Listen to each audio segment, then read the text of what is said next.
Good morning সবাইকে। আজ ছিল সানডে মর্নিং মানে কিছু একটা স্পেশাল, আর স্পেশালে ছিল আমার এই ফোরহেডের ব্রণ, যেটা আগের দিনের তুলনায় রেডনেস আর ব্যথা দুটোই কমেছে। দেন সমস্ত কিছু ইগনোর করে আমি সোজা চলে গেছিলাম আমার জন্য চা আনতে। আর এই দেখো আমার নিউ কাপ, যেটা আমি আগের দিন রাতেই তোমাদের সাথে শেয়ার করেছিলাম যে এটা আমি বার্থডে গিফট পেয়েছি। তোমরাও জানিও কমেন্টে যে কেমন লাগছে আমার এই নিউ কাপটা।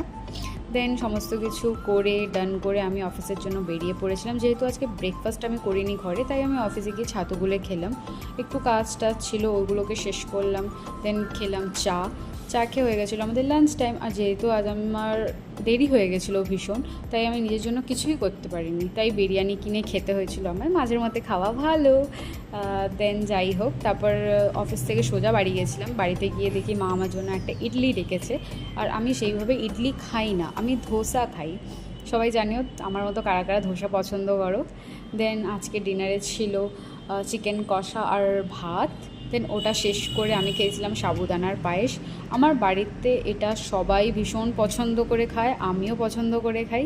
আর আমার বাড়িতে প্রায় মা সপ্তাহে 2 দিন তো করেই দেয়।